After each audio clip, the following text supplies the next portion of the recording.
and let's try to break this thing down. We'll do it within reason. And let's look at the word, the four horses of the apocalypse, okay? The word apocalypse does not show up anywhere in the Bible, okay? You won't find that word in the Bible. The word apocalypse is a Greek word which actually means revelation. That's what it means. People have attributed to it this horror of doomsday theology and doomsday philosophy. And that's become a doomsday thing.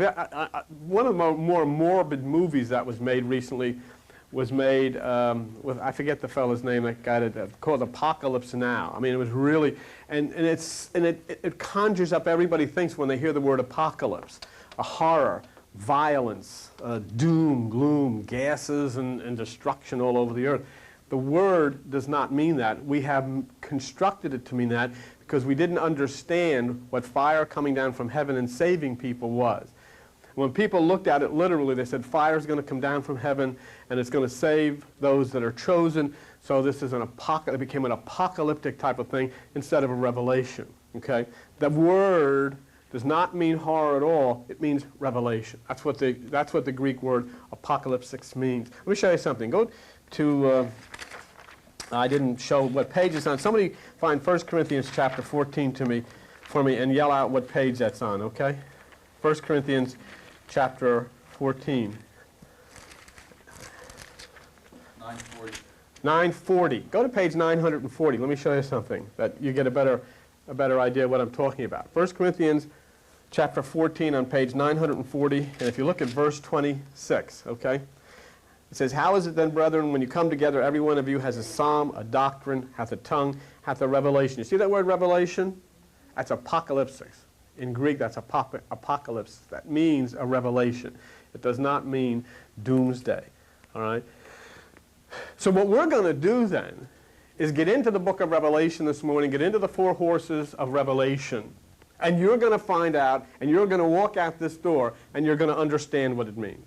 You're going to have it revealed to you. You're going to have it unveiled to you so that you can leave this place and understand, using the principles of biblical mysticism, exactly what it means. First thing doing, breaking through this thing of thinking the apocalypse means some kind of horror and realizing it doesn't. God doesn't write about horrors. God doesn't write about killing things. God doesn't write about doing terrible things to people. That's religion teaches that. That's not a fact. It's not true.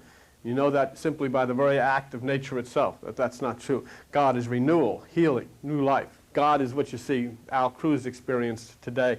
And when we start to plug into the truth of Jesus Christ, not what religion says, but what Jesus said, we start to see and reap the benefits from it, okay? So we're going to consider the four horses of Revelation. We're not going to consider the four horses of the apocalypse because obviously from religion we have a distorted understanding of what that means. And how are we going to do that? How are we going to break down the code? How are we going to biblically say we have the authority of the Bible to understand this thing? And I'll show you how we're going to do it. Go to page 541. On page 541, you're going to get to the book of Proverbs. Okay? And the book of Proverbs talks about, in the very first chapter, it talks about wisdom. What is wisdom? And look what it says wisdom is. Proverbs chapter 1, verse 6. And this is what you're going to do today. To understand a proverb, the interpretation. Now watch this next one. The words of the wise and their dark sayings. Okay? What's a dark saying? Do you have any dark sayings in English? Do you understand the dark sayings of English? Let's see. Let's go shoot the bull. That's a dark saying. It says something other than what it means. He shot his mouth off. Doesn't mean that. Spilled the beans. Doesn't mean that. Here's a person 3 sheets to the wind. Does that mean that somebody's hanging 3 sheets on a clothesline? No, it means a person's drunk. Well, why don't they say he's drunk? Because it's a dark saying. It's a hidden meaning. And what did the Bible just tell you? Wisdom is understanding the dark sayings. And one of the things that Christianity and religion does not teach are the dark sayings. And what they do is they defy the Apostle Paul. And the Apostle Paul said, "Be not a minister of the letter. Do not take this book literally, because the letter kills. But be a minister of the Spirit, because the Spirit gives life." All right? So we consider the four horses of the Revelation, which is an unveiling. This is what we're going to talk about. So Revelation, first thing we're going to say, it's an unveiling. You're going to understand. The Shakyamuni Buddha says you need 3 things to survive in life. You need a document, you've got a Bible. You need to be able to understand it. Most people don't understand it. And the third thing, he says, once you have a document and you understand it, put it into practice. If it doesn't work, it's a fraud. If it works, follow it. But if it doesn't work, it's a fraud. Okay? Okay. So we get to the point of understanding that the apocalypse means we're going to have an unveiling. Now, the next thing we're going to talk about in the 4 horses is the word horse. What does the word horse mean? Okay, let me ask you a question. What is bologna? Bologna is a meat byproduct of some kind that they, put together and wrap it in a roll and then put it on white bread and, really nasty stuff, I think, anyhow. Now, when somebody is full of bologna, does that mean that they've had a lot of that to eat? And you can think of full of some other things too, but let's just say full of bologna and let it go at that for right now, okay? Okay. In the same way, horse, you know what a horse is. But a horse in mysticism does not mean horse in the context of Wild Bill Hickok or whatever. Horse is a symbol of understanding. It is a symbol of the mind, either higher or lower. Either understanding from the higher ranges of consciousness, which is the God side, or understanding of the lower side. I want you to listen to the Sata Bra of Krishna. It's called S-A-T-A Bra, B-R-A-H. Yea, as a horse that bears to the gods, that which conveys to the gods. Listen to this very carefully. That which conveys to the gods is indeed the mind. For it is the mind which conveys the wise man to the gods. Now listen to this next line. Thus man, which means the lower mind, does not rightly know the way to the heavenly world, but the horse knows. Once you understand horse, and once you understand horse means divine understanding, then it falls under what the Sata Bra is saying. The horse knows. There's a great intellect of Scripture named J. Garth Wilkinson, and he says, whenever the horse is mentioned in the Holy Word, it signifies true or false understanding, and this is valid in all instances. So what you are talking about when you talk about the 4 horses is you are talking about understanding. So we've had 2 things already. Revelation, which is the unveiling or enlightenment, and horse, which means understanding. Do you know what the ancient legend of Zoroaster is? I don't know how many of you understand it. And Zoroaster played a big part. Actually, Jesus Christ would not have been written up in the Bible as being discovered by the wise men if it was not for Zoroaster. Because Zoroaster was the Persian prophet from Iran, and he told the magicians who were the astrologers of the time, look into the sign Coma, and there you will find mother with child in Virgo, and that will lead you to the birth of the child. And these were astrologers who then followed that Virgo to Christ and proclaimed Jesus Christ as the king. It was astrologers who proclaimed Jesus Christ as king. They were from the tribe of Magi, which is a tribe out of Iran, and the chief prince was Zoroaster. Well, Zoroaster went through the same type of birth situation as did Jesus and Krishna. They tried to kill him as a child. And this was the beautiful story, the legend of Zoroaster. He was placed out in a field, and then these wild horses were turned loose, and he was to be trampled by the wild horses. But the lead horse was a white horse. And the white horse ran, and as it got near the baby lying, it raised itself up, and its mane was flowing, and its tail was flowing, and it came down, and it stood with its 4 legs around the child, Zoroaster. And it raised, and it whinnied, and it protected the child. And all the horses gathered around, and little Zoroaster was preserved by the white horse. Isn't that something? Can you see it? Can you see the little baby lying in the sand, and the white horse came and raised itself and just whinnied up into the sky, and then came down with its 4 legs straddling the baby, and nothing would come against that child. And all of the horses then gathered around. So this is in the same way we're understanding. In the Bhagavad Gita of Krishna, which describes the struggle between the left hemisphere of the brain and the right hemisphere of the brain. When Arjuna says, I don't understand, Krishna came between the 2 warring forces in a chariot pulled by a white horse. All right? Understanding. Understanding is the horse. And then it says about Jesus in Revelation 19:11, heaven opened. Well, why don't you look at it? Page 1013. You're only a couple of pages from there right now. Revelation chapter 19. In verse 11, okay? And I saw heaven opened up, and behold, a white horse, and he that sat upon him was faithful and true, and in righteousness he does judge and make war. And so then we have, this is the second coming. But most people in religious circles in Christianity literally believe that Jesus is coming back riding a white horse like the Lone Ranger. Because they don't stop to understand, what am I reading? This book was given to you by God so that you can understand yourself, you can understand nature, you can understand the universe, you can understand what's being said. All it takes is to mature a little bit, be a little bit grown up and say, is this man really going to come through the sky on a white horse, or are they trying to tell me something? The great Jewish theologian Moses Maimonides says, whenever you see something in the book, in the Bible, that says it's not common sense, stop there. God's trying to tell you something. And the more bizarre the letter, the deeper is the truth. Okay? So we'll understand in a moment Jesus coming back on a white horse. Have you ever seen the Tidal horse, the Pegasus? It's a perfect example. The winged Pegasus, the winged horse. There's your symbol of understanding. But why the wings? Because it soars upward. It's a higher understanding. The white horse or the winged Pegasus. It's a higher understanding. So what we then have, okay, is we understand apocalypse to mean revelation or unveiling. And we understand the horse to mean understanding.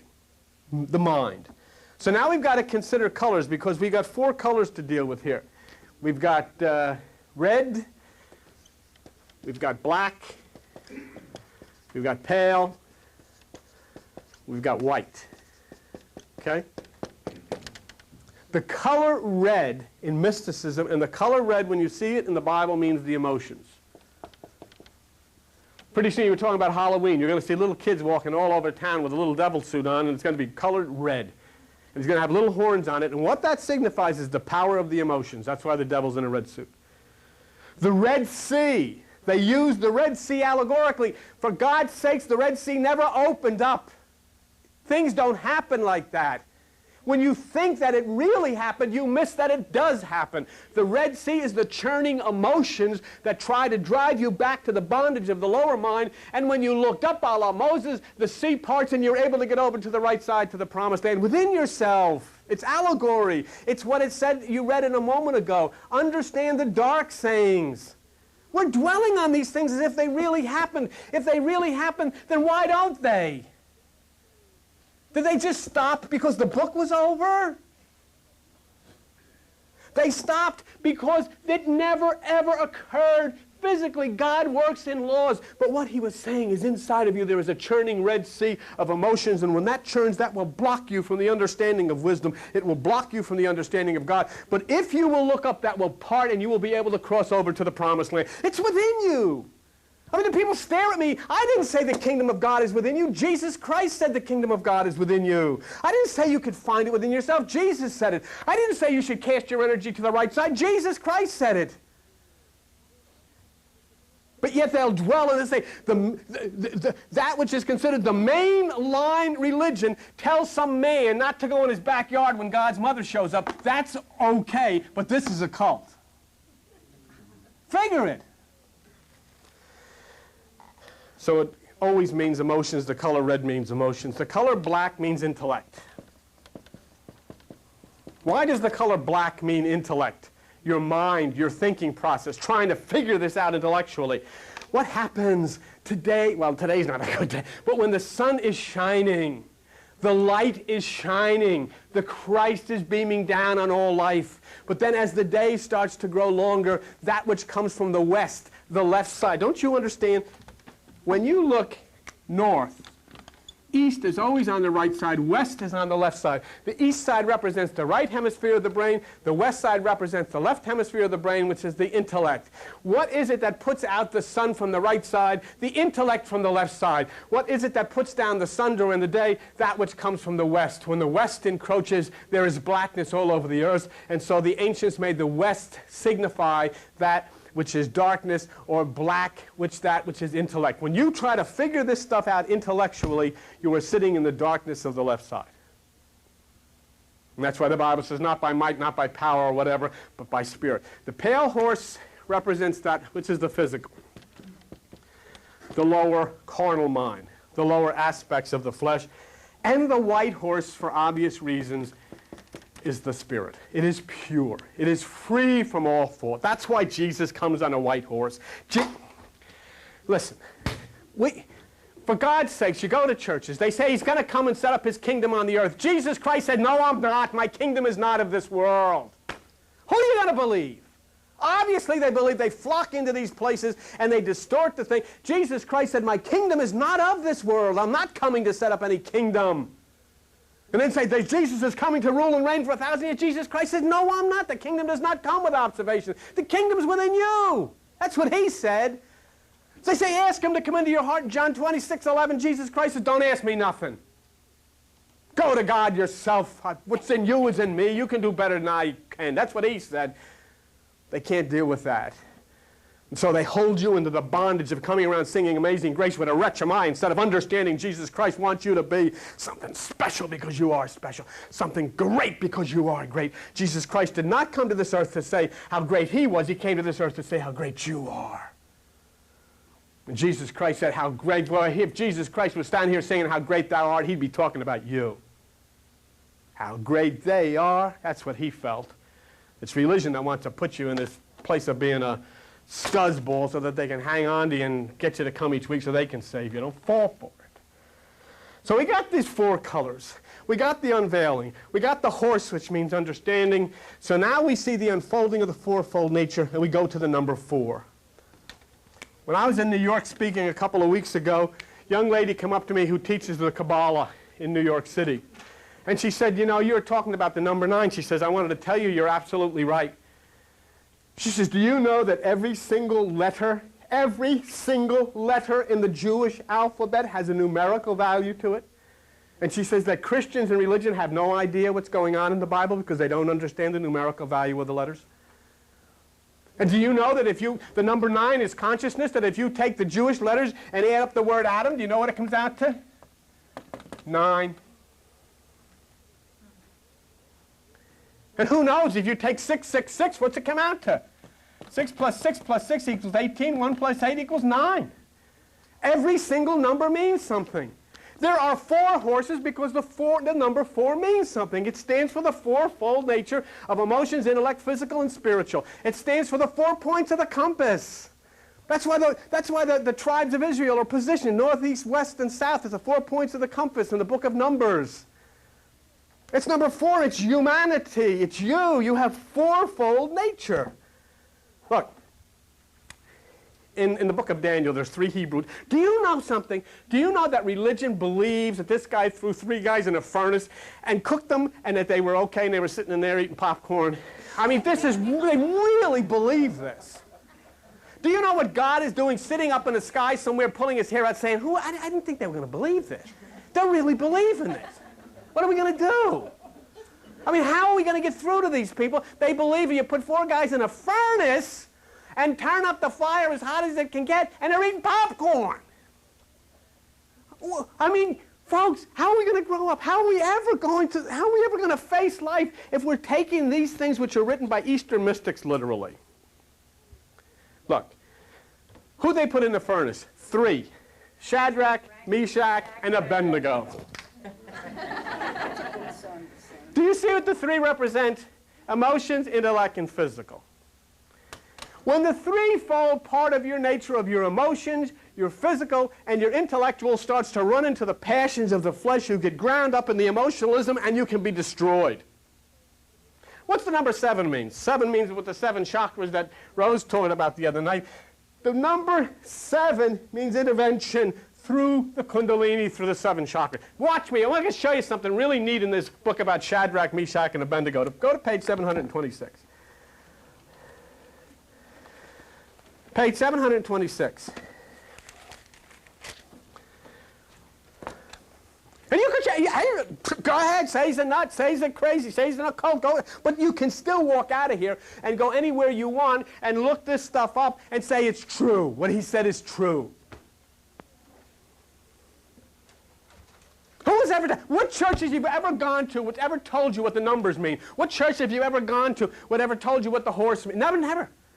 They say the horse is a horse. A horse is a horse, of course, of course. You're going to have to sing that one, too. After you sing Bright in the Corner Where You Are. Oh, was that you? Oh, okay. All right. Who was that? Who was that? Oh, all right. They're bad today. They're really bad today. Okay, come on. We kind of got to hurry. Okay. Now watch this. Okay. Look at verse 23. And these three men, Shadrach, Meshach, and Abednego, fell down bound into the midst of the burning fiery furnace. Your threefold nature is tied tight. You can't do a thing. Now watch, I'm going to show you. What did I say number 7 means? Divine intervention. Here's a coded tip in the Bible that something good's going to happen. Go to verse 19. Nebuchadnezzar, therefore he spoke and commanded that they should heat the furnace 7 times more than it won't be heated. Okay? 7 times more than it won't be heated. There's a statement in there that something's going to happen. So now what occurs? You've got the emotions, you've got the intellect, you've got the physical. You're being destroyed by the passions within you. You're being burned up by everything that's going wrong in your life. You're being just smothered by all of the things that everybody's trying to shove down your throat. You're being smothered by the system. You're being smothered at home. You're being smothered at church. Everything is going wrong. And you're being burned up alive by all the passions that are just bursting from within you. And then look what happens through the intervention of the 7, through that kundalini, through the meditation. Look at verse 24. Then Nebuchadnezzar rose up and said, didn't we cast 3 men into the fire? And he answered, but look, I see 4 men loose walking in the midst of the fire. They have no hurt, and the form of the 4th is like Son of God. Huh? When you bring the 4th, when you bring the Spirit, then it is the Spirit that joins the other 3 and puts out the flames of all of that which is trying to consume you and destroy you. So now we go on to the 4 horses of Revelation. Okay. Go to page 1005 in the Bible, the book of Revelation, Revelation chapter 6. Revelation chapter 6, verse 2. And I saw and behold a white horse. What do we understand it to mean? Understanding that is white. Understanding that comes from purity of mind. Understanding that comes from the Christ mind. You have that little thing I put in your hands there, okay? And basically what this is Leo. It is the pineal gland. It is God's throne. It is the sun. And look what it says. And I saw and behold a white horse, and he that sat on him had a bow. What does that mean? It means that when you are dwelling in the Christ consciousness, when you are dwelling in the purity of meditation, the thoughts will start to lift themselves upward and shoot, if they would, from you right into the bosom of God. That's why the bow. That's why the Sagittarian bow. Okay? Now there's another very interesting thing. A crown was given unto him. Has anybody ever took the time in your church or in your religion to explain to you what that word crown means? In the 5 stages of consciousness in Greek. The first stage is earth, which is the lower mind. The second stage is water, which is the truth. The third stage is air, which is no thought. The 4th stage is fire, which is the spirit. The 5th stage is the new mind. Okay? All right. So this is actually baptism, when you take the lower mind into the water, which is the second stage of consciousness, rise up into the third, which is air, and then touched by the fire. This is where David Koresh and Christianity made such a terrible mistake. They're waiting for fire to consume the earth. They don't understand that the word fire means Holy Spirit. It is the 4th stage of consciousness. The Greeks knew it. They never stopped to explain it to anybody.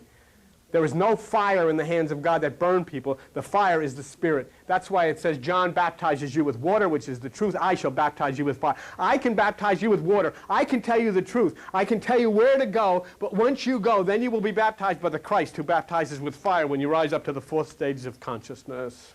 Okay? Look at the Kabbalah. What are the 5 stages of mind in the Kabbalah? Okay, the lowest, where am I? Okay. Okay. The lowest is action, which is the earth. The second is formation, which equates to water. The third is creation, which creates to air. The 4th is emanation, which is the manifestation, which creates the spirit. Emanation. And the 5th, get this, and this is why you'll see he's given a crown. The 5th stage of consciousness in Kabbalah is crown. is crowned.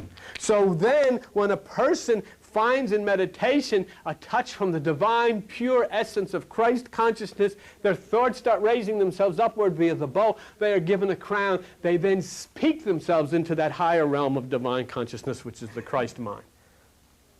And it says he went forth in Revelation 6:2, conquering and to conquer. Conquering what? Conquering everything religion has given you. Fear, guilt, hurt, separation from people. Oh, my religion is the right religion. Once somebody tells you the right religion, their religion is the right religion, you know it's a fraud. There is only one God, and that is the God of all. And it's just as important to him of a woman with a veil walking down the streets in Iran as it is in some bozo hanging out in the church telling everybody they're guilty. And so that which is the white horse comes and does to you the same thing that it did to Zoroaster. It raises itself up within you, and it protects the child within you from all that would come to hurt you. And it doesn't make any difference who's coming to hurt you, whether it be a minister. It doesn't make any difference whether it's the law. It doesn't make any difference if it's the government. It doesn't make any difference if it's your parents or your best friend. Whoever it is, that white horse will stand within you and raise its, what do they call them, paws? Hoofs up into the earth and protect you. And then, after you're protected, you'll turn around and you come out of your meditation and you'll say, who was that masked man? And you'll hear galloping down into the deserts of nirvana. And you'll say, Jesus, that's right, it was Jesus. I'm kidding you, but this is what, well, I hope you know I'm kidding you. I mean, some of you are waiting in meditation to hear that. Who was that? You're probably right here. Him. Ron Ranger, me, Tonto. Okay, so this is the white horse. This is where we go. Let's go to Revelation 6:3 real quick. And when he had opened the second seal, and there went out another horse that was red. That's the emotional nature. That's the solar plexus. See Scorpio? See down at Pergamos, the solar plexus, the feeling, the Mars. Do you see any connection? The red horse, the red planet, Mars. Huh? Do you see the connection there? That which is, what is it that freaks the bull out? The color? Red, you know? Huh? Yes, and what do you say when you're really freaking out? Man, I'm seeing red. Okay. That's the emotional nature. And what do our emotions do? Watch. Look, let's read Revelation 6:3 together. And 6:4. And power was given to him that sat thereon, whoever sits on this red horse, to take peace from the earth. They should kill one another, and there was given unto him a great sword. It destroys us from one another. I played this morning that Michael Jackson song. I'm sure there were people who could sit and say, how could you play this? He's a child abuser. Who said so? Anybody can say anything. Anybody can say whatever they want. And do you know what? Just like a bunch of sheep, we all say, oh, it must be true. And that's what they do up there. Oh, he's a cult leader down there. Oh, it must be true. He hangs out next to a Chinese restaurant so he can get all of the cats. Oh, he must be true.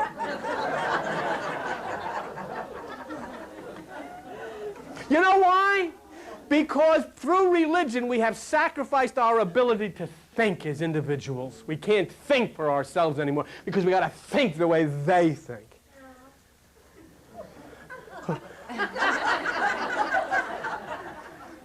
Meow, she said. Well, you know, and incidentally, it's a great Chinese restaurant, and there's no, you know, that's what. But you know, people will say, I've had people say that to me. They serve cats in those places. You know, what is who said so? Because somebody said so. The next thing, it's all over the place. Stupid. Well, you see in the book of Revelation the great red dragon, the terrible destruction. Let's go to Revelation 6:5. When he had opened the third seal, and I beheld, and lo, a black horse. That's your carnal mind. That's intelligence. Huh? And look what he's got. And he that sat on him, Revelation 6:5, had a pair of balances in his hand. It decides. It evaluates. It weighs everything in the balance. And then what you'll say, well, I think I'm going to do this. I think I'm going to do that. It must be right. So-and-so told me. And all of these things you make decisions on. Instead of making decisions through the power of the white horse, which is meditation. But remember what the blackness of the West does. It encroaches on the light that rises from the east. The intellect of the left side cuts down the wisdom that comes from the right side. What do you have to do? You have to come in meditation and you have to give that. You know what the Bible says you have to do? You have to tithe. You have to give 10%. What is it that is 10% inside of you that actually is accruing to everything? Your mind. You use 10% of your mind. You use 10%, which is the left side. The Bible says, I want that 10%. Give me that 10% in meditation, and I'll open the right side. And what does your friends with the steeples and the gongs do? Say, oh, that means we want 10% of your money. Hang on to your wallet and give God 10%, which is the left side. He doesn't need your money or anybody else's money. The only thing that people have ever done with money in this world is destroy other people. What kind of bigger bombs can we make with all of your money?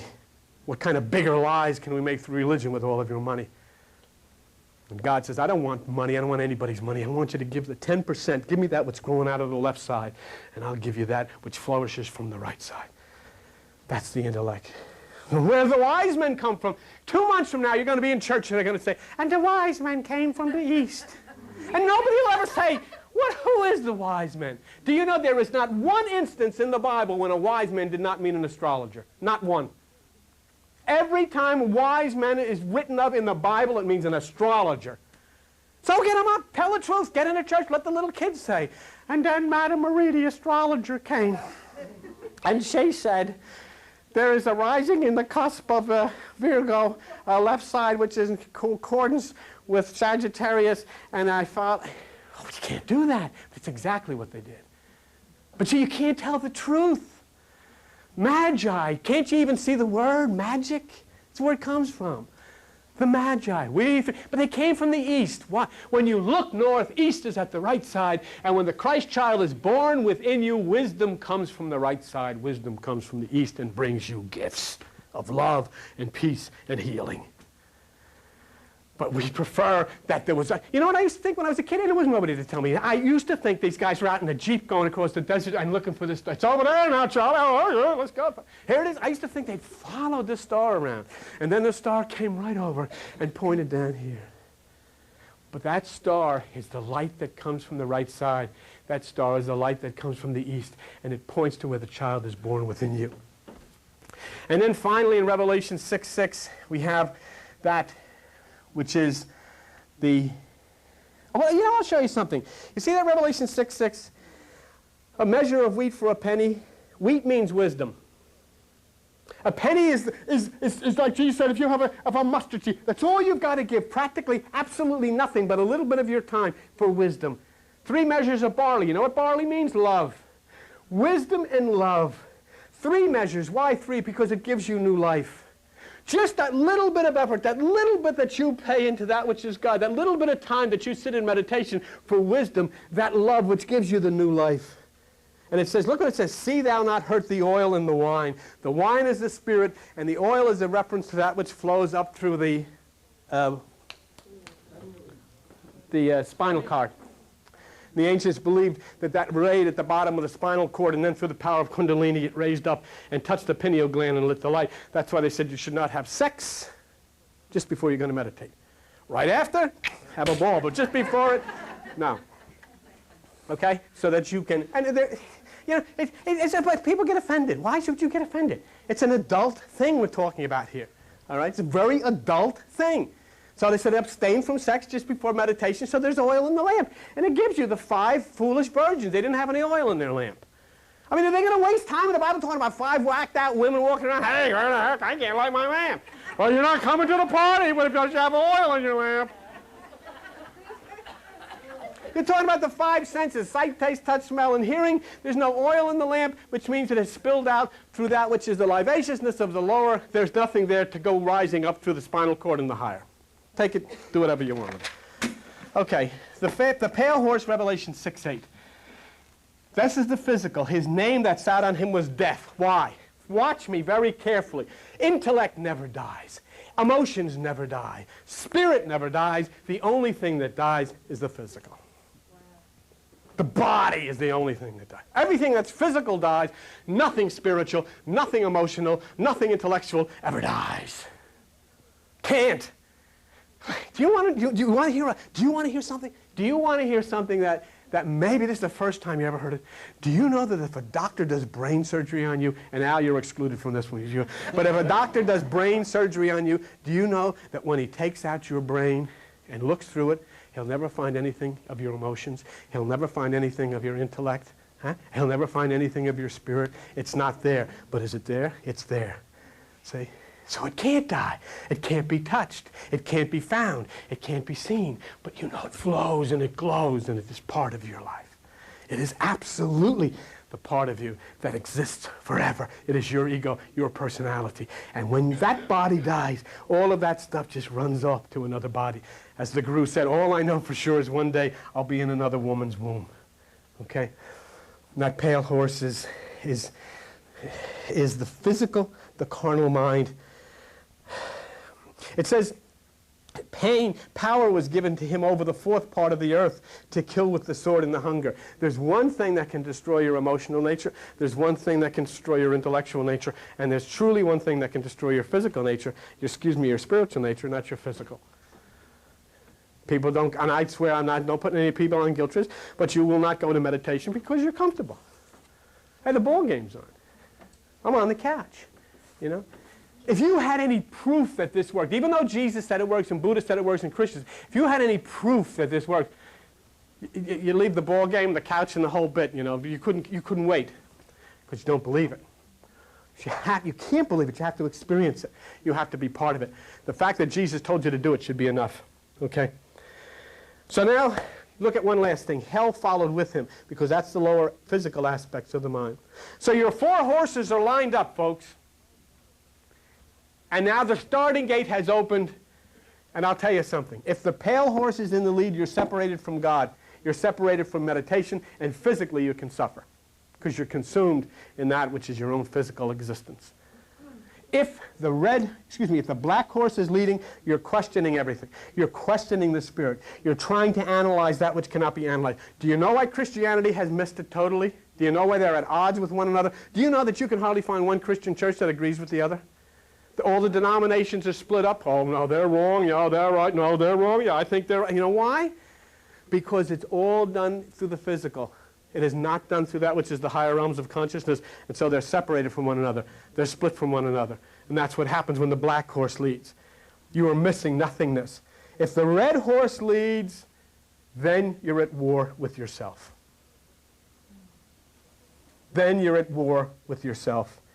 And all that is around you. You're an emotional wreck, and you are looking for emotional aspects. And I've seen New Age people come in here just as bad as mainline people, and they're all looking for, they want to see smoke, they want to see people float around, they want to hear bells, they want to hear horns. They should go to a seance and all of this crap. Because nothing is going to touch them unless they see something whacked out. They don't understand that it is just to turn yourself into the Christ. And when these people understand it is not my physical body, it is not my emotions, it is not my intellect, but I am seeking that which is the mind of Christ, the body of Christ, the physical aspects of Christ. When I understand that I am sacrificing myself so that the Christ may flow from me, I don't want to see anything. People say, well, I saw this. Well, then stop eating pizza, because that's what it is. You get indigestion. I see things, too, when I get indigestion. Too much chocolate cake. I see all kinds of things. But if the white horse of meditation is leading, then you're going to conquer the other three. Then when you are put into the furnace by whatever it is, it's your bills, it's your health, it's your family, it's your whatever it may be, when you're put in that fiery furnace, the fourth man, the white horse, will come, and you'll be saved out of it. But you got to do it. You know what religion, Christianity is? Reading this thing. Reading it and reading it and reading it and reading it and reading it and never doing what it says. It's like going into the restaurant over there and reading about chow mein and all of this stuff and never eating it. Yes, I enjoyed this. The menu, yes. Yeah. I'm going down to read the menu at the Mexican restaurant. Chimichangas, enchiladas. Hey, that's terrific. I'm going to go over to the Italian restaurant. Yeah, veal parmesan, chicken pie. Yeah, this is. I never eat it. So how do you know? How would you ever be able to know if you didn't eat the food? But they don't know, and that's why they've never taken it. They've always told people to wait until he's coming back. The very he that said, I'm not coming back, to be seen. The very he that said, you're looking for me to come back. Oh, come on, let me show you something. Can I show you this? Let me show you. Somebody get me to John 14. John 14. We're going to show you where he's coming back. Page 880. I want you to read it with me, because it's important that you read it with me. And I want you to take my word for it. This Jesus Christ who said, my kingdom is not of this world, and they said he's going to set up this kingdom. This Jesus Christ who said the kingdom does not come with observation, and they say you're going to be able to see him. This Jesus Christ they say is going to come back. I got news for you. Watch and read his very own words, and then trust him with all of your heart. John chapter 14, verse 20. Read it out loud with me. At that day you shall know that I am in my Father, you in me, and I in you. What are you looking up there for when he said, I'm in here? Who said it? And now let's sing together. Carol, you could lead us. Let's sing together. Here, away. How do I know? The Bible told me so. But they're afraid of this. Come on, Carol, come up here. Why? Come up here, Carol. I'll make a way for you through the Red Sea. Here, come up, Carol. A way is made. Come on, Carol, come right up here. Go ahead, tell them. These, I watch every evangelistic channel in the world, the Catholic, they are so frightened of this new age and these new beliefs. They want nothing of it. It's a sin, demonical. I mean, I can't believe these are intelligent people. I listen to bishops. You know, you name it, forget it. They don't want it. Why? It scares them. Right. Why? It, Come up here. Come up here. Hurry up. Come up here. Come up here. Come up. John, tell them, she set the ground. Why are they afraid of it? They're afraid of it because they'll lose their revenue, their followings, their power, control, and rule. Tax write-offs, their property, their et cetera. And what did Jesus say? Let it all fall down like a big load of... Right. right.